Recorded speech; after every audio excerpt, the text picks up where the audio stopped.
ना झुकने वाली बहू। करिश्मा के ससुराल वालों को वैसे तो करिश्मा से कोई परेशानी नहीं थी, क्योंकि उसमें कोई बुरी आदत नहीं थी। लेकिन एक आदत थी जो अच्छी नहीं थी, और वो ये थी कि करिश्मा कभी किसी की कोई बात नहीं मानती थी।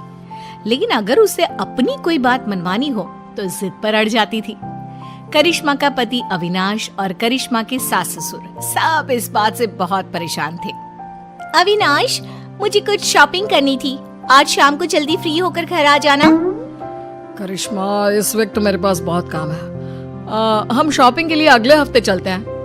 नहीं, मुझे आज ही शॉपिंग के लिए जाना है, मतलब जाना है। करिश्मा, मैंने कहा ना, मेरे पास ऑफिस का बहुत काम है, मैं नहीं चल पाऊंगा। मैं कुछ नहीं जानती, अगर आप मेरे साथ शॉपिंग करने के लिए नहीं गए तो मैं अपनी मायके चली जाऊंगी। और तुम्हारी मम्मी की तबीयत पहले से ही खराब है, सोच लो कौन ध्यान रखेगा उनका। अरे बेटा, तुम कभी तो अपने पति की बात सुन लिया करो, एक हफ्ते में क्या बिगड़ जाएगा। मैंने कह दिया सो कह दिया, मैं झुकूंगी नहीं। शाम को अविनाश करिश्मा को शॉपिंग के लिए लेकर जाता है। अविनाश, मुझे ये ड्रेस बहुत पसंद आ रहा है। अरे लेकिन ये पूरे 20,000 का है। तो क्या हुआ, मुझे ड्रेस पसंद है और मुझे लेना है। करिश्मा, इस बार बजट थोड़ा गड़बड़ हो गया यार, अगले महीने तुम ये ड्रेस ले लेना। कभी तो अपनी जिद छोड़ दिया करो ना डार्लिंग। मैं यही ड्रेस लूंगी, कहा ना मैं झुकूंगी नहीं। कुछ दिनों के बाद, करिश्मा बेटा, अविनाश के मामा जी हमारे घर आ रहे हैं। देखो, हमारे सामने तो तुम कैसे भी कपड़े पहन लेती हो, लेकिन उनके सामने बस एक दिन के बाद बेटा साड़ी पहन लेना। हाँ? अरे, अविनाश के मामा जी आ रहे हैं तो मैं क्यों साड़ी पहनूं? करिश्मा, हम सब तुम्हारी बात मान लेते हैं ना, कभी तुम भी तो हमारी कोई बात मान लिया करो। कितनी बार कह चुकी हूँ, मैं झुकूंगी नहीं। अगले दिन, और अविनाश, हमारे घर की बहू है तो साड़ी पहन कर रहती है, तुम्हारी बहू तो पजामा टी शर्ट पहन कर घूम रही है। अब क्या बताएं, बहुत समझाने की कोशिश की, लेकिन किसी की बात नहीं सुनती, हर बात पे कहती है मैं झुकूंगी नहीं। बात करने की कोशिश करता हूँ। अरे करिश्मा बेटा, जरा इधर तो आओ। जी मामा जी, बताइए क्या हुआ? अरे वैसा तो तुम बहुत प्यारी हो बेटा, लेकिन तुम्हें इतना तो पता होगा ना कि कोई बड़ा घर आता है तो उसके पैर छूने चाहिए। देखिए मामा जी, मैं किसी के आगे झुकती नहीं, दिल से सबकी रिस्पेक्ट करती हूँ, मैं झुकूंगी तो बिल्कुल भी नहीं। सुन लिया आपने मामा जी, समझा समझा कर थक गए हम, किसी की नहीं सुनती। कुछ दिनों के बाद, मम्मी जी, आज मेरी सहेली ने मुझे किसी जरूरी काम से बुलाया था, तो आज अविनाश के लिए खाना आप बना देना। ठीक है बेटा, कोई बात नहीं, मैं बना दूंगी खाना, तुम आराम से अपनी सहेली से मिलकर आ जाओ, कोई बात नहीं, जो भी काम है करके आओ, ठीक है? थैंक यू मम्मी जी। अरे मम्मी, करिश्मा आपकी कोई बात नहीं सुनती, और आपने कितनी आसानी से उसकी बात मान ली। इस घर में सब उसकी बात मानते हैं, लेकिन वो किसी की बात नहीं सुनती।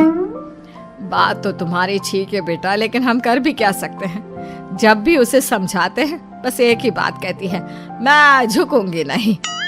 तो मम्मी, आपको भी उससे कहना चाहिए था ना, घर का खाना बना कर जाए, आपको भी उसकी बात नहीं सुननी चाहिए थी। अरे बेटा, बहू है वो मेरी, अब क्या मैं उसके बराबरी करूंगी? और तुम्हारे लिए ही तो खाना बनाना था। अरे कोई बात नहीं बेटा। कुछ महीनों के बाद, बहू, अविनाश का प्रमोशन होने वाला है ना, पंडित जी ने कुछ कहा था मुझसे।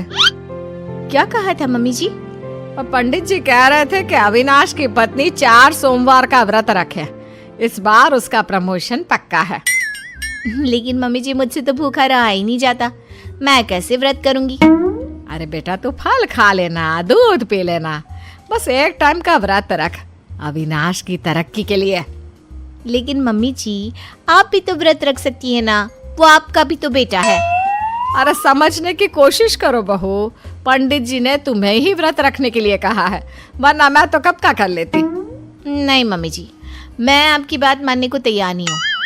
अरे बेटा, कभी कोई बात सुन भी लिया करो, तुम तो कोई बात नहीं मानती मेरी। मम्मी जी, मैंने कह दिया ना कि मैं व्रत नहीं करूंगी तो नहीं करूंगी, कह तो चुकी हूँ कई बार कि मैं झुकूंगी नहीं। करिश्मा अपने परिवार में किसी की कोई बात नहीं सुनती।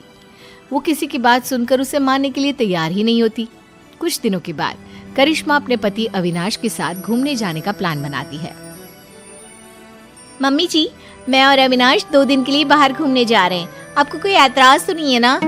अरे नहीं नहीं बेटा, मुझे क्या परेशानी होगी, आराम से घूम कर आओ। वैसे कब निकलने वाले हो? मम्मी, मैं तो करिश्मा से कह रहा था कि सुबह के वक्त निकलते हैं ताकि शाम होते होते पहुंच जाए। नहीं, मुझे रात को ट्रैवल करने में बहुत मजा आता है और अब तो हम रात को ही जाएंगे। लेकिन बेटा, खुद की गाड़ी से रात के वक्त ट्रैवल करना खतरनाक हो सकता है। क्या फायदा, दिन में चली जाओ। वही तो मैं कह रहा हूँ मम्मी, लेकिन ये सुनती ही नहीं। मैंने कहा ना, मुझे सिर्फ रात में ही ट्रैवल करना है और गाड़ी भी तुम ही चलाओगे। बेटा, इस बार तो तुम्हें यह बात माननी ही होगी। ये तुम्हारी सुरक्षा का सवाल है। मैंने कह दिया ना, हम रात में ही जाएंगे और मैं इस बात के लिए झुकूंगी नहीं। करिश्मा की जिद के आगे अविनाश की एक नहीं चलती और वो दोनों रात को गाड़ी लेकर शहर से बाहर जाने के लिए निकलते हैं। रास्ते में अविनाश की गाड़ी खराब हो जाती है। तभी वहां पर 4-5 गुंडे पहुंच जाते हैं। इतनी रात को बेबी को लेकर कहाँ टहलने निकले हैं भाई साहब? अरे जरा वक्त का तो ख्याल किया होता। इतनी रात को अपनी बीवी को घुमाने चले हो। देखो, हम शरीफ लोग हैं, हमें जाने दीजिए। लेकिन हम तो शरीफ लोग नहीं है ना। अपनी मैडम से बोलो अपने गले का हार और ये सोने की चूड़ियां चुपचाप उतार कर दे दे। मैं तुम्हें कुछ नहीं देने वाली, जाओ यहाँ से। आए बड़ी चूड़ियां लेने वाले। अपने पति को जिंदा देखना चाहती हो तो चुपचाप ये चूड़ियां और हार उतार कर दे दो, वरना ये आज बचेगा नहीं। करिश्मा, अगर तुम्हें मेरी और अपनी जान प्यारी है तो अपने गहने उतार कर प्लीज इन गुंडों को दे दो। ए गुंडा किसको बुला रहे हैं? हाँ, सॉरी भाई साहब, गलती हो गई। मेरा मतलब करिश्मा, अपने गहने उतार कर इन भाई साहब को दे दो। मैं अपने गहने किसी को नहीं दूंगी। दूसरा गुंडा चाकू निकालकर अविनाश के गले पर रख देता है। अब भी नहीं दोगी तो तुम्हारे पति की गर्दन धड़ से अलग हो जाएगी, सोच लो। अरे ऐसे कैसे तुम्हारे कहने से कुछ हो जाएगा? मैंने कह दिया सो कह दिया। मैं अपने गहने नहीं देने वाली। मैं किसी के आगे झुकूंगी नहीं। करिश्मा, ये तुम्हारे घर वाले नहीं है जो तुम्हारे झुकूंगी नहीं कहने से चुपचाप बैठ जाएंगे। ये मुझे सीधा ऊपर पहुंचा देंगे। लेकिन अगर मैंने इन लोगों की बात मान ली तो मैं झुक जाऊंगी ना। अरे तो क्या परेशानी है? तुम्हारे झुकने से अगर मैं जिंदगी भर सीधा खड़ा रह सकता हूँ तो क्या प्रॉब्लम है? दे दो अपने गहने। करिश्मा रोते हुए अपने गहने उतार कर उन गुंडों को दे देती है। गुंडे गहने लेकर वहां से भाग जाते हैं। करिश्मा और अविनाश वापस अपने घर पहुंचते हैं। अरे बेटा, क्या हुआ? तुम ऐसी हालत में, और करिश्मा तुम्हारे सारे गहने कहाँ हैं? मम्मी, आपका बेटा जिंदा दिख रहा है, ये कम है क्या? गहनों की छोड़ो, ये पूछो कि मैं जिंदा कैसे बच गया। अरे कैसी बात कर रहे हो अविनाश, जरा सोच समझ कर बोलो। मम्मी, आपकी ये झुकूंगी नहीं वाली बहू आज मेरी गर्दन कटवा देती अपने ना झुकने की आदत के चलते। क्या बात है करिश्मा, तुम मुझे सारी बात साफ साफ बताओ। करिश्मा अपने और अविनाश के साथ हुआ सारा किस्सा अपनी सास को सुनाती है। बहू, घर में तो तुम हमारी कोई बात मानती नहीं, सुनती नहीं, लेकिन तुमने गुंडों के सामने भी अपनी जिद चलाई। कमाल कर दिया भाई। तो क्या करती मम्मी जी, वो मेरे गहने छीन रहे थे ना। और गहने नहीं देती तो वो तुम्हारा पति छीन लेते, उसका क्या? लेकिन मैं उनकी बात कैसे मान लेती?